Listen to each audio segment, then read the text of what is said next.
I stared at the PDF attachment on my phone, the subject line casually chirping, split even, smiley face. It was from my wife, Madison. My birthday had come and gone 3 weeks ago. 5th year in a row she forgot. No text. No cake. Not even a lazy, happy birthday whispered in the dark. Nothing. But now she sends me an invoice for her sister's birthday yacht party. $5,550. Split even here, red heart. I blinked. Then I read it again. Was she out of her damn mind? She hadn't just forgotten my birthday again. She'd vanished for that whole week, claiming it was an emergency work retreat in Miami. No calls, no photos, just a vague text saying she was too swamped for anything romantic this year. And here it was. The truth, dressed in a yacht and champagne, buried in AF ******* ing invoice. My throat dried. My fingers clenched the phone so tight I thought it might shatter. My heartbeat didn't just race, it roared. I didn't reply. Not immediately. I needed silence. Stillness. Or I'd snap. So I went upstairs. Packed a duffel bag. Grabbed the keys to the safe. Laptop. Files. External hard drive. She was out, probably working late, again. I didn't care. I transferred every shared account out of her reach, credit cards, streaming platforms, even the damn grocery store rewards. Then I sent her $3. Just $3. With a note. I'm not on board. I didn't hear from her for 6 hours. Then it began. It started with a missed call. Then 10. Then 23. A voicemail.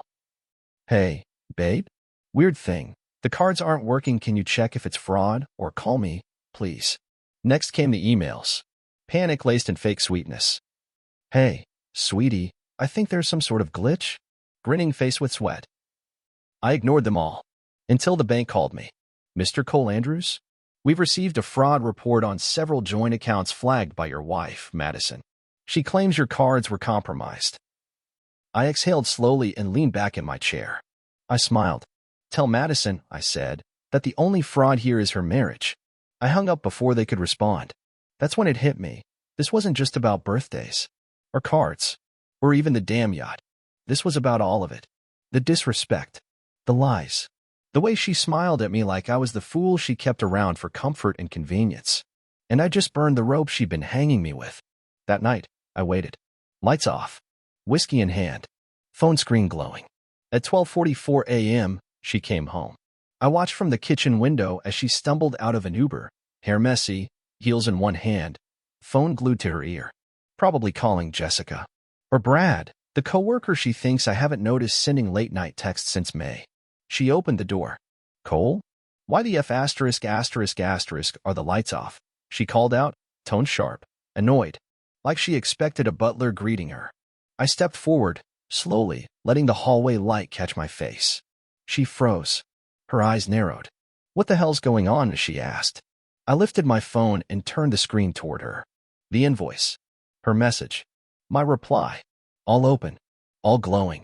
Tell me about the yacht, Madison, I said, voice flat. She blinked, smirked, shrugged. It's not a big deal. It was Alyssa's birthday. Everyone chipped in. Everyone. She hesitated. Well, yeah. You and me. Like always. You lied about being at a work retreat, I said. You were off the coast of Key Biscayne drinking mimosas on a rented yacht. She didn't flinch. Instead, she rolled her eyes. Oh my God, Cole. Grow up. It's not like you were doing anything special. You forgot my birthday. She scoffed. Your birthday again? Jesus, you're such a child about that. Get over it. It's just a day. Just a day. 5 years of silence. 5 years of excuses. And now, an invoice. And this? This was her reaction? She stepped past me and grabbed a water bottle. Twisted the cap hard. Are you done with this little meltdown? Because I've had a long day. I didn't move. I didn't breathe. And in that moment, I knew. This wasn't just betrayal. It was war. And she had no idea who she'd just declared it on. She left the bottle on the counter, didn't even bother to look at me. Just walked upstairs like I was the hired help who'd gotten too emotional. The audacity. Like I was interrupting her peace after she sent me a bill for a luxury party I wasn't even invited to. I followed her. Not because I wanted to argue. I was done arguing. I followed because I needed to see it for myself the moment her smug mask cracked. She was already in the bedroom, kicking off her shoes and scrolling on her phone. Still ignoring me? She said without looking up. No, I said, calm as ice. Just watching. She looked up, finally. Her eyes narrowed again. That same damn look. Like I was an insect she hadn't finished stepping on. What the hell are you even doing? You freaked out over a party? You seriously think that's betrayal? You lied. About where you were. Again. So, she snapped. It was just a party. You wouldn't have come anyway. You're right, I said. I wouldn't. I wouldn't be caught dead celebrating your sister's birthday while you forgot mine for the 5th time. Don't guilt-trip me with this birthday crap again, Cole, she said, now fully irritated. You always act like a wounded puppy when you don't get attention. Maybe if you weren't so boring. Finish that sentence, I said, stepping closer. Go ahead. She backed up just slightly, but not out of fear. Out of calculation. That was always her thing. Push just enough. Then pivot. Manipulate. She smirked. Whatever. It's not worth fighting about. You'll get over it. You always do. No, Madison. I won't. Silence. She tilted her head. What's that supposed to mean? It means I'm done financing this fantasy you've built around your pathetic little life. The cards are gone. The accounts are frozen.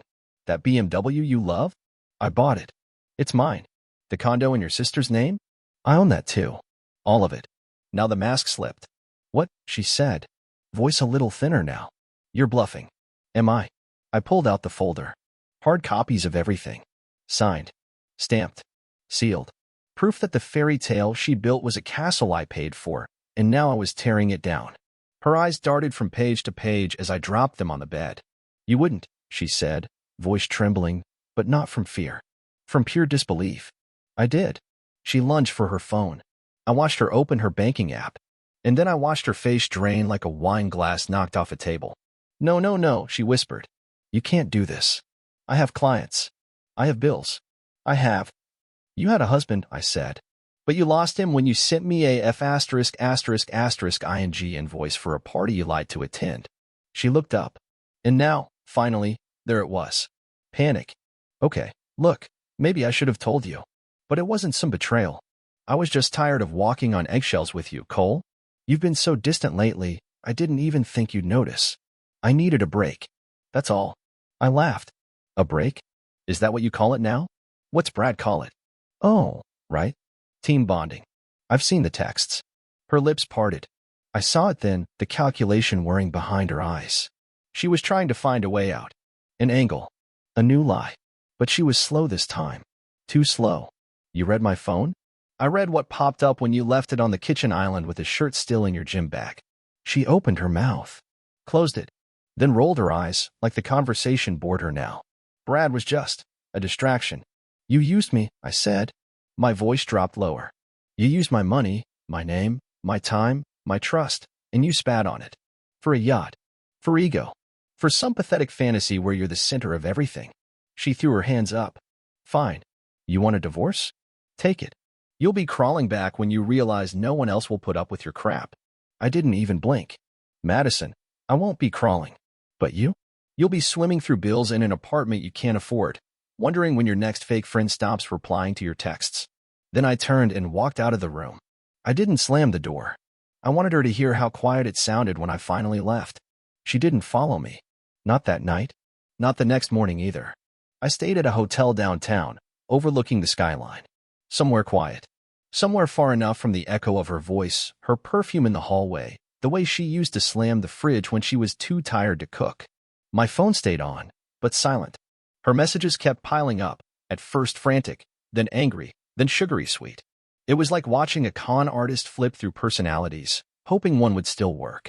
I didn't respond. Then came the photos. Old pictures of us, beach vacations, her laughing at something I'd said. She even sent a video of my dog, Jasper, sitting by the door, like guilt was the rope she thought would still pull me back in. What she didn't know was, I'd already taken Jasper with me the night I left. She hadn't even noticed. And then, on the third day, she made her first real move. I was coming out of the hotel elevator, coffee in hand, when I saw her waiting by the lobby window. Black dress, big sunglasses, lips pressed together like a polished thread. I sighed. She spotted me, stood up, heels clicking like a warning shot. You're making a mistake, she said.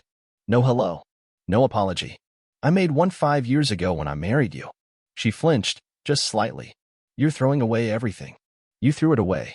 I'm just taking out the trash. Really, Cole? She said, stepping closer. Because I talked to my lawyer. And you freezing the accounts like that? Technically, eh? Technically what? I cut her off.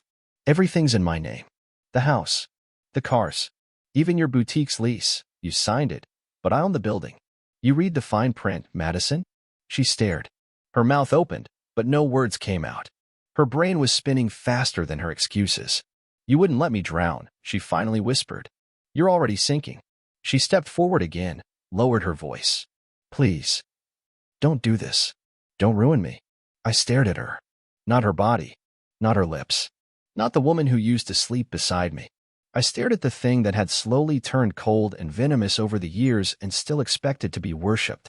You ruined yourself, I said. I just stopped pretending it wasn't happening. I walked away. She didn't follow.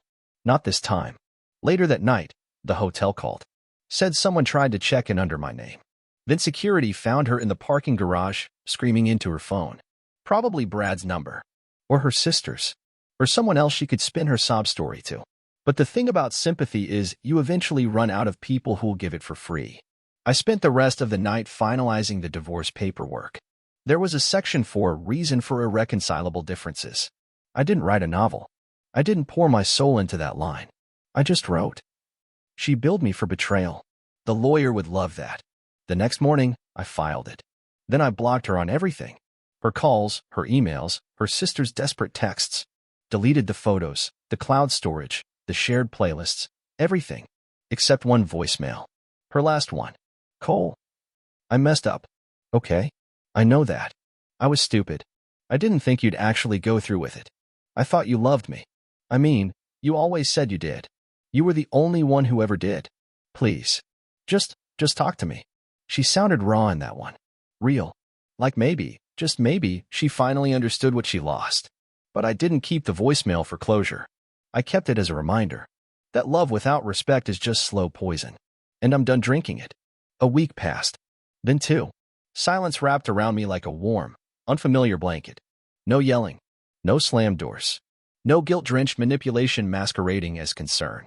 Just me, Jasper, and the quiet hum of a life I was finally beginning to remember was mine. That's when the flowers started showing up. First bouquet arrived at the hotel front desk. White lilies. Her favorite, never mine. The note was signed, still your wife. Still sorry. Second bouquet. Red roses. Third, a tacky combination of tulips and orchids that looked like a desperate afterthought. I didn't touch a single one. But what really broke the stillness was the envelope that came on the third Monday. No sender. Just my name, clean and sharp. Inside was a printed statement, a new invoice. Same formatting as the out one. Only this time, it listed expenses like emotional labor, 5 years of putting up with your moods, and wasted potential. Total, $1 million. Due immediately. At the bottom, in bold italics, it said, You always treated everything like a transaction. So let's finish the deal. I laughed. Out loud. Right there in the hotel hallway. I scanned it, emailed it to my lawyer with one line. Add this to the evidence pile. He replied. On it. Judge will love this. Madison never understood that a man's silence doesn't mean weakness. It's the loading screen before something permanent. The truth is, I'd already begun moving assets weeks before I pulled the plug.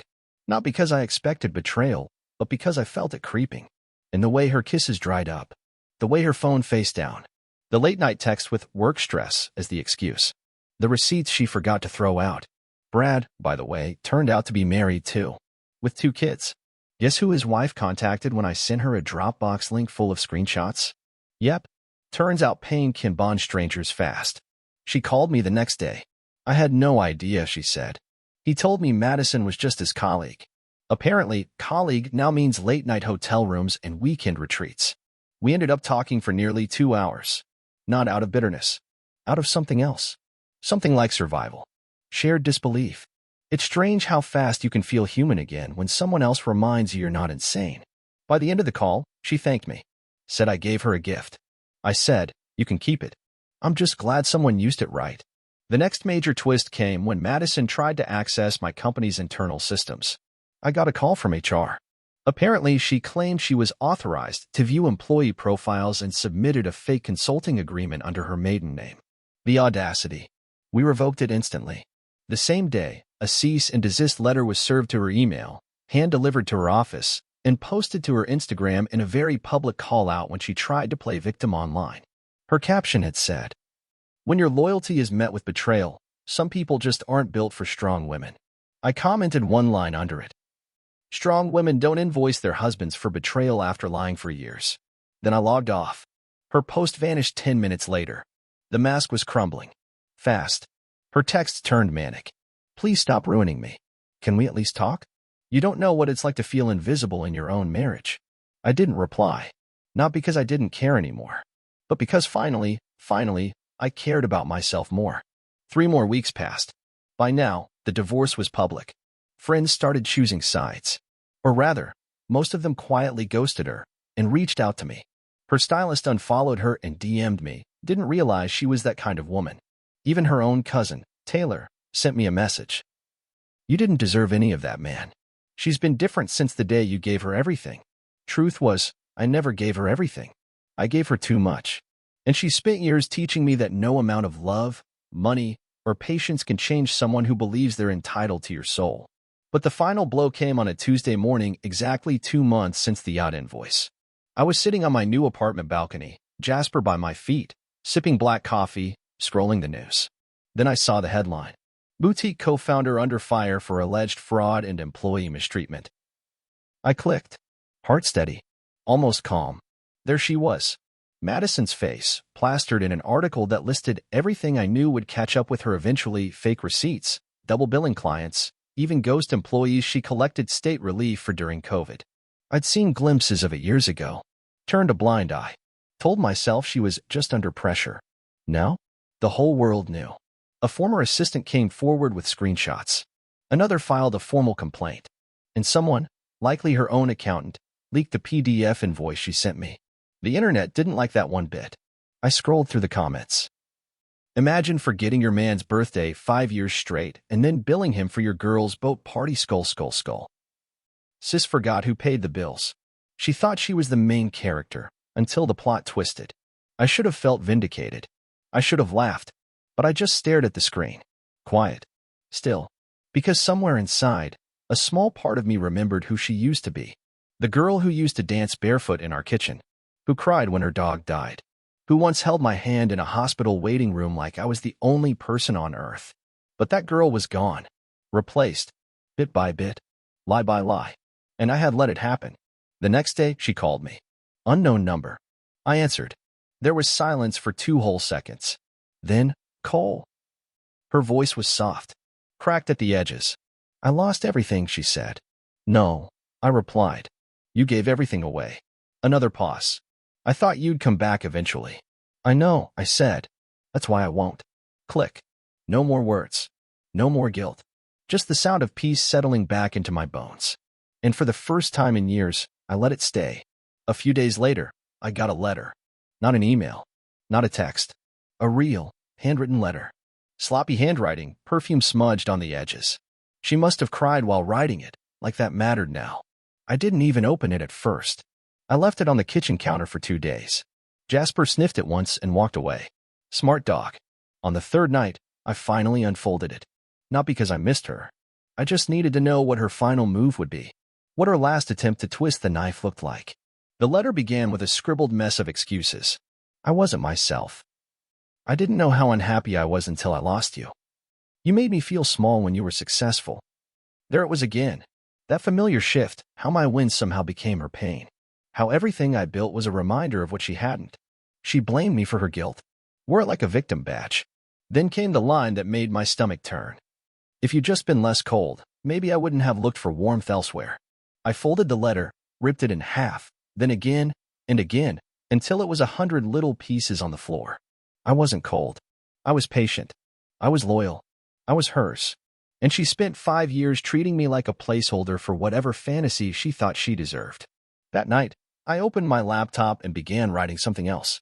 It wasn't revenge. Wasn't a blog post or a rant. It was a message to myself. The kind of letter I wish someone had handed me on the day I said, I do. To the man who loves too quietly, don't confuse her drama for depth. Don't let lies wrapped in affection become your truth. When she forgets your birthday but remembers everyone else's party, walk away. When she belittles your dreams because hers are slipping, don't shrink. When she treats you like an ATM with emotions, cut the card. And when she finally realizes what she lost, don't answer. Because you were never the villain in her story. You were just the mirror she couldn't bear to look into. I hit print, framed it, hung it in my new office. It wasn't bitterness. It was clarity. Months passed. I built things again. Not from scratch, better. New apartment, new routines, new friends, a new woman, eventually. One who asked questions, not just about what I did, but how I felt. And the first time she celebrated my birthday, she didn't throw a yacht party. She cooked dinner, made a playlist, wrote me a card. No invoice, no guilt, just love, the way it was always supposed to be. I never spoke Madison's name again after that night. Not to friends, not to my parents, not even to myself in passing thoughts. She became like smoke, once thick and choking, now just gone. But her shadow showed up now and then. The boutique shut down within 3 months of the article. Her partner bailed. Clients demanded refunds. Investigations followed. One of the girls she bullied online leaked screenshots of Madison mocking customers behind their backs, calling them wallets and heels. The internet did what it always does. Tore her down with the same speed she used to build her fake empire. Brad's wife? She divorced him too. Took the house, the kids, even the dog. Turns out betrayal doesn't just ruin relationships, it erases the illusion that people are better than they truly are. I got one more message from Madison after all of it. An email from a burner account. No greeting. No closure. Just, "Are you happy now?" I stared at those 4 words for longer than I want to admit. Was I? I leaned back in my chair, glanced at the window. Sunlight poured through clean glass. Jasper snored softly at the edge of the room. No alarms. No tension. No lies humming in the background. And I realized, yes, not because she suffered, but because I finally stopped trying to carry someone who was never meant to walk beside me. I didn't reply. That was the last thing I owed her, my silence. Months passed. My work flourished. I started speaking at conferences. Not about relationships, but about rebuilding. Not just financially, but emotionally. A few people came up afterward, always hesitant, always raw. "Did you really cut everything off in one night?" And I'd say, "No, I cut it off in pieces." The night she sent me that yacht invoice was just the final slice. Sometimes they laughed. Sometimes they nodded slowly, like they knew exactly what that felt like. Truth is, everyone has a version of Madison. A person they poured everything into while bleeding quietly on the inside. What matters is what you do after the bleeding stops. One evening, while packing for a short business trip, I found an old box I'd forgotten. Inside, a watch she bought me years ago. It had stopped ticking long ago. Dusty. Heavier than I remembered. I held it for a moment, thought about the time we lost. Not just what she took, but what I gave away trying to hold on to something that only ever drained me. Then I dropped it in the trash. Time, after all, wasn't something I could ever get back. But peace? That, I claimed every day. And I never sent her a bill. The divorce was finalized exactly 10 months after that night she sent the yacht invoice. No courtroom drama. No screaming match. Just a quiet signature in a lawyer's office, followed by the gentle thud of a pen being set down. My attorney looked at me and said, "Congratulations." Strange word, for the death of something that started in love. But he wasn't wrong. It was a kind of freedom. A clean line drawn under years of silent suffering. No fireworks, no final argument. Just the end of a chapter that had dragged on too long. I walked out of that office lighter. Not happy. Not yet. But unchained. A few weeks later, I got an invitation from an old friend, Ethan, who used to disappear from my life during the Madison years. I always thought he was just busy. Turns out he was waiting for me to wake up. Back then, he said over drinks, it felt like talking to a hostage. I smiled. A sad, tired smile. I was. He lifted his glass. Not anymore. The next morning, I sat on my balcony, coffee in hand, Jasper at my feet, watching the sky shift from gold to blue. No messages buzzing. No stomach-churning questions about where she was or who she was with. Just peace. Not the loud, celebratory kind. The quiet kind. The kind that feels like exhaling after holding your breath for years. I thought about everything I'd been through. The gaslighting.